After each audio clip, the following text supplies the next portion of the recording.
prepare for IELTS, reading skills, sentence completion, scientific English's Latin origins.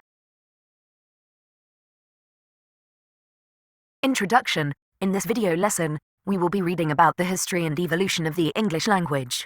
We will be answering sentence completion questions. Sentence completion questions are very straightforward. A summary passage, based upon the larger text, is provided with omitted words. The question prompt will instruct you as to how many words are permitted to be written in, for example, no more than 2 words, meaning 1 or 2 words. Study tip. As you watch this video, keep a notebook at the ready so as to participate in the exercises presented in this lesson and throughout this reading course. This is part of the Prepare for IELTS course provided by Practical English with Darcy. Download the free lesson guide material by clicking on the link in the description, or write to us.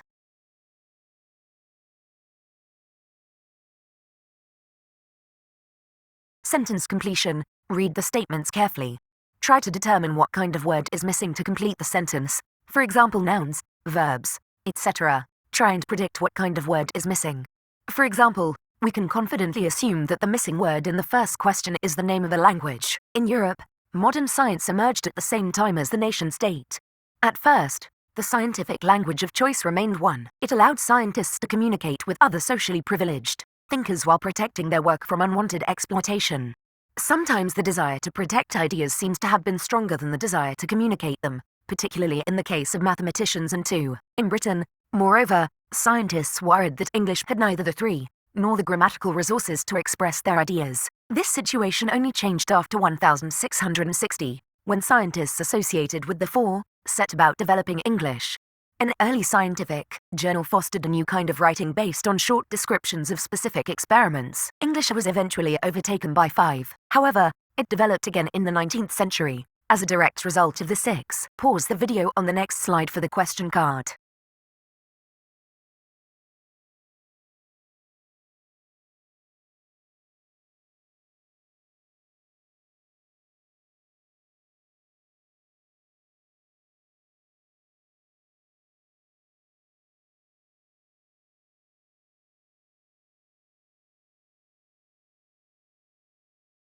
The birth of scientific English. World science is dominated today by a small number of languages, including Japanese, German and French, but it is English which is probably the most popular global language of science.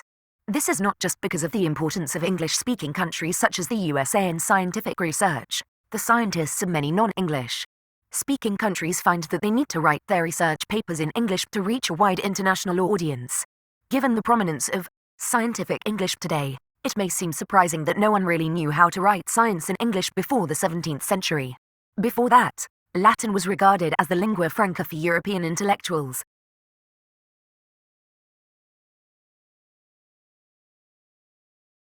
The European Renaissance, 14th-16th century, is sometimes called the revival of learning, a time of renewed interest in the lost knowledge of classical times. At the same time, however, scholars also began to test and extend this knowledge. The emergent nation-states of Europe developed competitive interests in world exploration and the development of trade.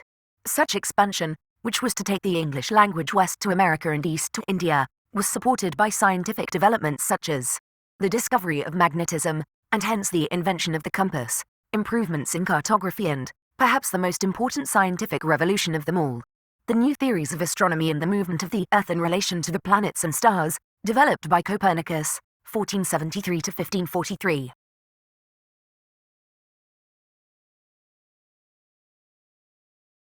England was one of the first countries where scientists adopted and publicized Copernican ideas with enthusiasm. Some of these scholars, including 2 with interests in language, John Walls and John Wilkins, helped found the Royal Society in 1660 in order to promote empirical scientific research. Across Europe, similar academies and societies arose, creating new national traditions of science.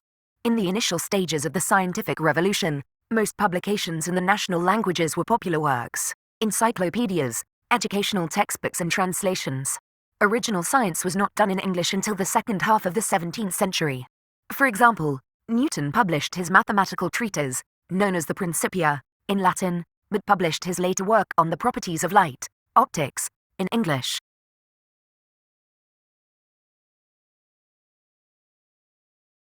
There were several reasons why original science continued to be written in Latin. The first was simply a matter of audience. Latin was suitable for an international audience of scholars, whereas English reached a socially wider, but more local, audience. Hence, popular science was written in English. A second reason for writing in Latin may, perversely, have been a concern for secrecy. Open publication had dangers in putting into the public domain preliminary ideas which had not yet been fully exploited by their author. This growing concern about intellectual property rights was a feature of the period. It reflected both the humanist notion of the individual, rational scientist who invents and discovers through private intellectual labor, and the growing connection between original science and commercial exploitation. There was something of a social distinction between scholars and gentlemen who understood Latin, and men of trade who lacked a classical education. And in the mid-17th century it was common practice for mathematicians to keep their discoveries and proofs secret, by writing them in cipher, in obscure languages, or in private messages deposited in a sealed box with the Royal Society. Some scientists might have felt more comfortable with Latin precisely because its audience, though international, was socially restricted. Doctors clung the most keenly to Latin as an insider language.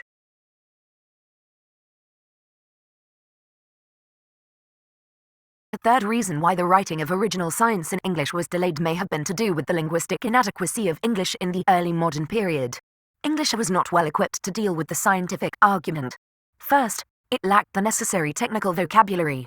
Second, it lacked the grammatical resources required to represent the world in an objective and impersonal way, and to discuss the relations, such as cause and effect, that might hold between complex and hypothetical entities.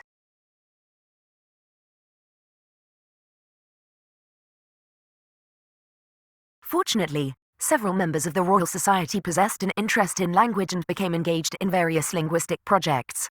Although a proposal in 1664 to establish a committee for improving the English language came to little, the Society's members did a great deal to foster the publication of science in English and to encourage the development of a suitable writing style. Many members of the Royal Society also published monographs in English.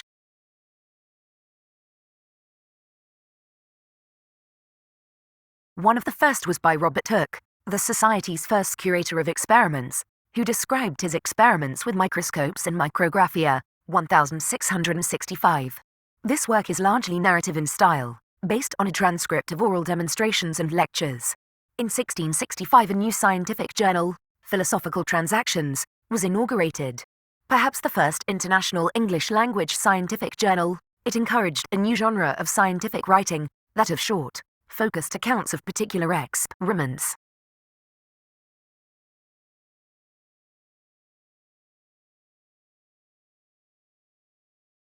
The 17th century was thus a formative period in the establishment of scientific English. In the following century, much of this momentum was lost as German established itself as the leading European language of science. It is estimated that by the end of the 18th century, 401 German scientific journals had been established as opposed to 96 in France and 50 in England. However, in the 19th century, scientific English again enjoyed substantial lexical growth as the Industrial Revolution created the need for new technical vocabulary, and new, specialized, professional societies were instituted to promote and publish in the new disciplines.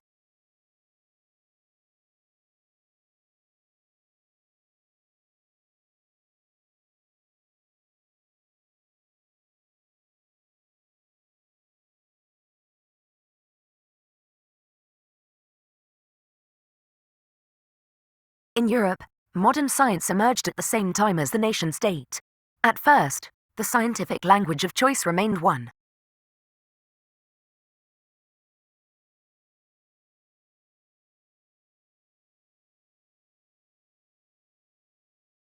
Sometimes the desire to protect ideas seems to have been stronger than the desire to communicate them, particularly in the case of mathematicians and, 2.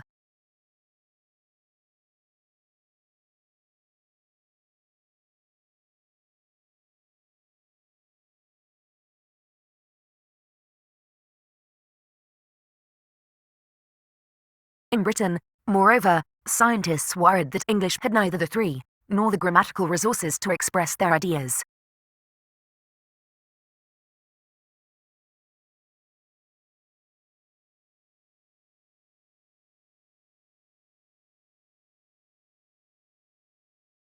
This situation only changed after 1,661 scientists associated with the four set about developing English.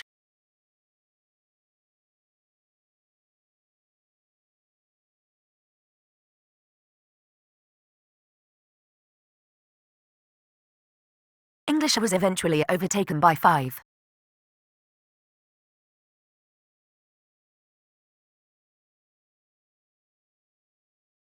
However, it developed again in the 19th century as a direct result of the six.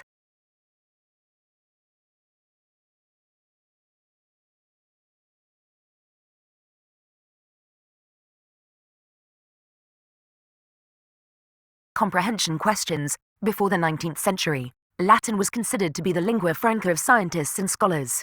What are some of the reasons cited by the author as to why? Give 2-3 examples. What were the reasons given as to why scientists gradually began writing their papers in English instead of Latin? Which discovery and invention does the author credit as being the most important for the development of scientific inquiry, international exploration and trade?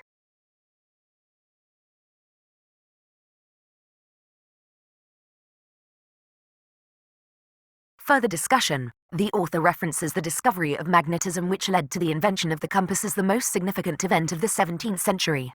Discuss another recent discovery and/or invention that you feel could be the next great leap forward for mankind. Give reasons to support your views.